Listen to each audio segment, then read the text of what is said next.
Hello guys, welcome to our YouTube channel. जैसा कि thumbnail से आप लोगों को पता चल गया कि आज हम लोग यहाँ पे बात करने वाले हैं कि अगर कोई भी विवादित प्रॉपर्टी है जिसमें केस अभी पेंडिंग है तो उस प्रॉपर्टी को आप लोग कैसे बेच सकते हैं उसके बारे में तो पूरा डिटेल से बात करेंगे। तो वीडियो में लास्ट तक बने रहिएगा। वीडियो अच्छा लगे तो वीडियो को लाइक, चैनल को सब्सक्राइब कर लीजिए। मैं advocate Om Prakash, office Sahu and associate law firm Ambikapur से आप सभी लोगों का स्वागत करता हूँ। तो चलिए शुरू करते हैं। तो सबसे पहले हम लोग यहाँ पे देखेंगे क्या प्रोविजन है और सुप्रीम कोर्ट के कुछ गाइडलाइन है, कुछ रूलिंग आया हुआ है, उसके बारे में हम लोग पूरा डिटेल से देखेंगे। तो उसके हिसाब से हम लोग को पता चलेगा कि क्या है, कोई भी प्रॉपर्टी अगर पेंडिंग है तो उस कंडीशन में उसको कैसे सेल कर सकते हैं, और अगर सेल कर रहा है तो उसको आप लोग कैसे रोक सकते हैं, उसके बारे में पूरा डिटेल से देखेंगे। तो सबसे पहले हम लोग प्रोविजन पे चलते हैं। तो प्रोविजन में जो है ट्रांसफर ऑफ प्रॉपर्टी एक्ट है, उसका जो सेक्शन 52 में दिया हुआ है इसमें कि संपत्ति संबंधित वाद के लंबित रहते हुए संपत्ति का अंतरण, यानी transfer of property pending suit relating.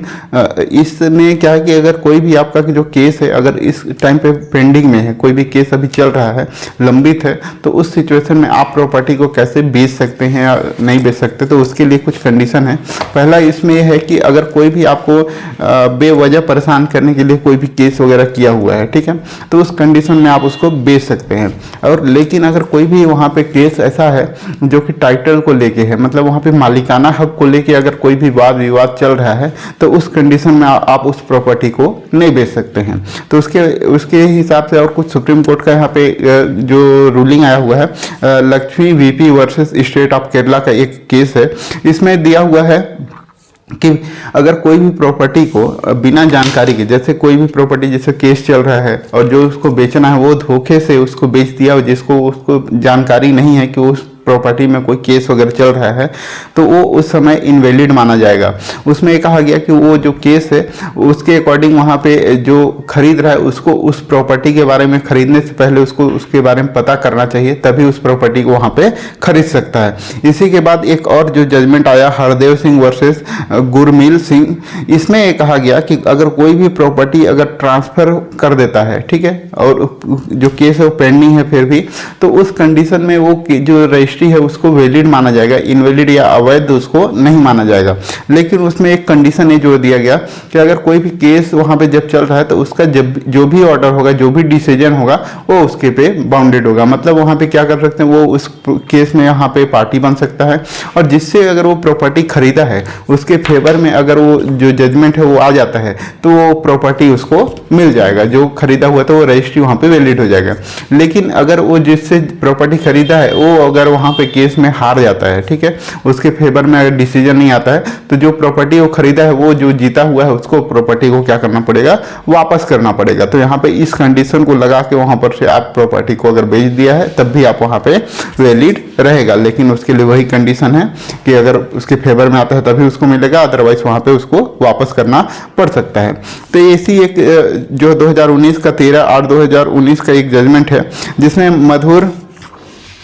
निवृत्ति जगतपाल वर्सेस श्रीमती परमिलाबाई चंदुलाई करके एक केस है जिसका अपील नंबर है 5382/2007 का। तो इसमें एक चीज को बताया गया, इसके बारे में पूरा डिटेल से बताया गया कि अगर इसमें दो क्वेश्चन है कि अगर कोई केस जब चल रहा है उस बीच में प्रॉपर्टी को जो बेच दिया वो वैध है या अवैध है, उसके बारे में बताया गया है। बेचने की अगर कोई कोशिश कर रहा है तो उस पर स्टॉपर लगा देना चाहिए, इसके बारे में बताया है, ठीक है। तो यहाँ पे सेम चीज़ है कि अगर कोई भी प्रॉपर्टी अगर चल रहा है केस, लेकिन अगर वहाँ पे टाइटल सूट से रिलेटेड नहीं है, मतलब मालिकाना हक को लेके वहाँ पे कोई भी क्वेश्चन नहीं है, जैसे मेंटेनेंस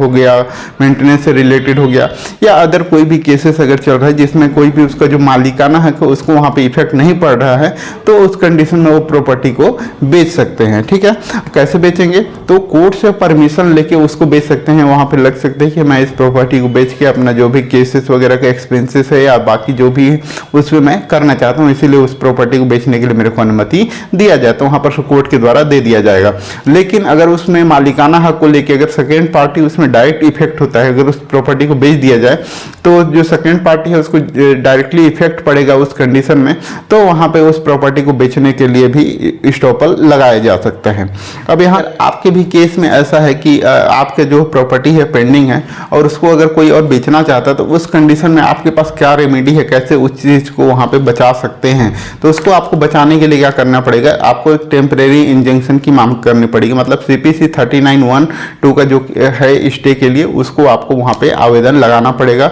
और वहाँ पर फिर न्यायालय से इस चीज़ की मांग करना पड़ेगा कि वहाँ पे जब तक केस अभी पेंडिंग है तब तक वहाँ के जो भी प्रॉपर्टी है उसको यथास्थिति बनाए रखें, मतलब उसको जैसा है वैसी रखें, उस पर आगे कोई भी उसमें सेल करने का परमिशन ना हो या किसी प्रकार का उसको अलग ट्रांसफर करने का कोई भी अधिकार नहीं होना चाहिए। और वो न्यायालय उसके आधार पर आपको वहाँ पर से स्टे दे देंगे और आपका जो केस है जब तक पेंडिंग रहेगा तब तक के लिए वहाँ पे कोई भी प्रकार का खरीदी बिक्री या अन्य कोई भी वहाँ पे कार्य नहीं किया जा सकता। तो इस तरीके से आप अपने जो केस है उसमें उसको बचा सकते हैं। तो वीडियो अगर अच्छा लगा तो वीडियो को लाइक करें, चैनल को सब्सक्राइब करें ताकि आप लोगों को इस तरह का अपडेट मिल सके। वीडियो को लास्ट तक देखने के लिए आप सभी लोगों का धन्यवाद। जय हिंद।